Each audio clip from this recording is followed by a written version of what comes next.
Hello students, how are you? Welcome to our channel. Tell me like a Hellcat.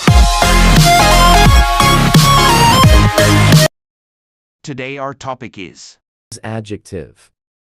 What is adjective? A word which is used as a modifier of a noun is called adjective. Example: tall, thin, blue, long, short, beautiful, sweet, etc.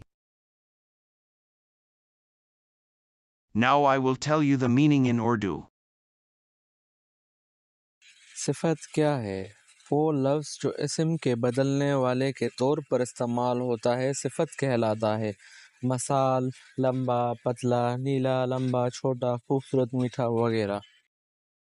That's all for today. Our next topic is verb. Hellcat.